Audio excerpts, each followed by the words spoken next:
Hi guys! Nitong nakaraan nga ay nauna ko na pong i-upload ang vlog tungkol sa pagbubuo ko ng costume ni Naomi. And for today's video, tara! Ipapakita ko naman sa inyo kung paano ko nabuo ang costume naman ni Gavin. Nung nag-chat nga pala sila sa akin upang magpagawa ng costume at nung nagkasundo kami sa disenyo at sa presyo, kaagad ko silang pinapunta sa bahay para masukatan na agad at masimulan ang costume ni Gavin. Nung una talaga ay hindi agad ako makatanggap ng mga panibagong clients sapagkat sa totoo lamang ay napakadami po talaga nagpapagawa. Ang ginagawa ko po kasi ay kung sino po ang unang mag-inquire, unang mag-confirm, ang siyang aking ililista sa mga gagawin kong costume. Di ko po alintana kung simple, bongga, o di kaya ay babayaran ako ng mas malaki sapagkat kung sino talaga ang unang nagtiwala ay siyang aking gagawa. Ngayon naman po ay mamimili po ako ng mga materyales na siyang gagamitin ko sa kanyang costume. Hindi rin po kasi talaga ako nag-i-stock sa bahay ng mga gagamitin. Ang ginagawa ko po ay kapag may nagpapagawa, saka po ako namimili. May mga ilan kasi ako nababalitaan na mayroong ilang mga tumatanggap na mga pagawa na di bali ng bastahin ng pagbubuo, basta ang mahalaga ay kumita. Sa lahat ng mga nakaranas na magpagawa sa akin, alam nyo kung paano ko pinahahalagahan ang mga costumes na ginagawa ko. Kung tutuusin nga kung kinakaya pang pababain ng presyo, ginagawa ko talaga ng paraan. Humahanap ako ng mga alternative materials nang sa ganon ay maging swak sa inahandaan yung budget. At maikwento ko lamang itong kwento na kung saan nagpagawa daw sila ng costume pero yung ending,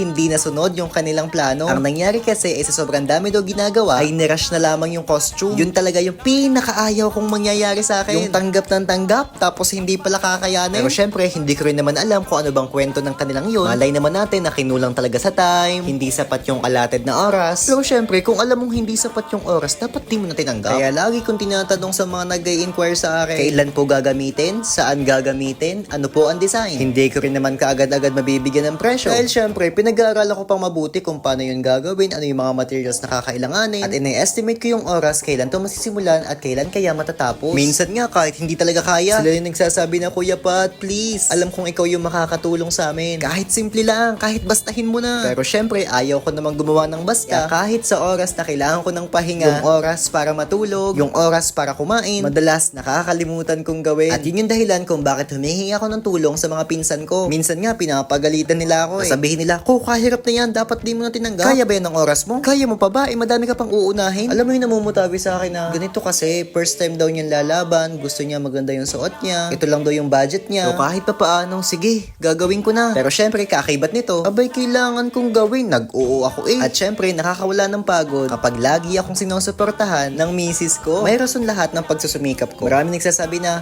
Kuya Pat, napakasipag mo naman, pahinga ka naman. Kuya Pat, pag-aanhin mo pag-aampira.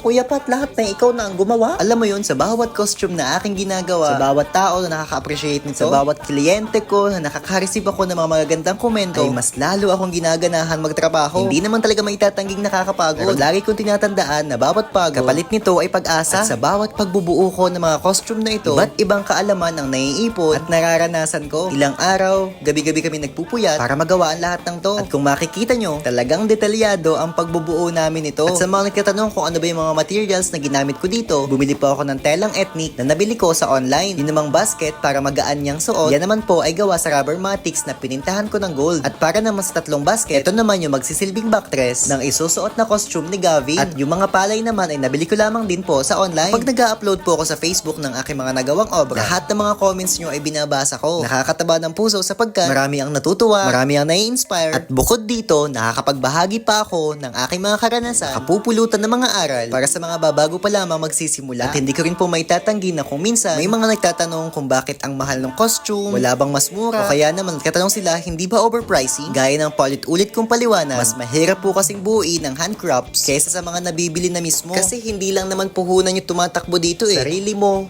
oras, pagod, basta lahat na. Ganon kasi kalawak ang art. May mga iba naman akong clients na nagsasabi, ang mura naman ang paggawa sa'yo. Grabe, ang ganda ng costume tapos ganon lang yung presyo. Pag mga ganon yung na-receive kong feedback, syempre, masaya ako. Dahil pakiramdam ko ay na-appreciate nila yung effort na ginagawa ko para lang makabuo ng costume. At syempre, kapag nakakagawa ng costume, hindi maiiwasan yung sandamakmak na kalat. Syempre, pagkatapos noon, lilinisin natin yan lahat. Minsan nga, natatapos pa ako ating gabi. Pero okay lang yan, ganon talaga. Tuloy lang sa kalaban. At nung unti-unti na nga nabubuo ang costume na ito, at dahil nga may kapayatan ako at pambata yung costume, sinubukan ko muna sa aking sarili kung ayos ba ang ginawa kong costume. O diba? Saktong-sakto sa akin. Kaya naman napagkakamalan tutoy, pagkakapaya. Kaya ako dito yung sinukat para malaman yung durability. Kung meron ba akong dapat dagdagan, baguhin, or bawasan. At syempre kung tama ba yung pagkakalagay. At nung matapos ko nga po ito, agad kong tinawagan ang mami ni Gavin para sa kanyang final fittings. At grabe, sobrang cute talaga ng bata na to. Siya nga pala ay nag-aaral sa Padre Imuluna Memorial Elementary School at siya po ay grade 1 student. Lalaban siya bilang lakan para sa gaganaping Ginoo at Binibining Buwan ng Wika 2025. Grabe oh, ang cute. Kahit ako excited na excited para sa kanyang laban. Nakakatuwa din kasi yung full support ng kanyang family. Biruin nyo, nagpaset pa siya talaga ng photoshoot bago ang kanyang laban. Dahil nga sa nag-enjoy siya, nadala niya ng maayos ang kanyang costume, nalingan niya sa kanyang performance, ay siya po ang nanalo bilang Ginoong Buwan ng Wika 2025 sa kanilang paaralan. Kaya naman congratulations Gabi. Ayun din sa kanyang kapartner na nanalo din bilang Binibining Buwan ng Wika na si Naomi. Muli, maraming salamat po sa tiwala nyo and see you guys on my next vlog.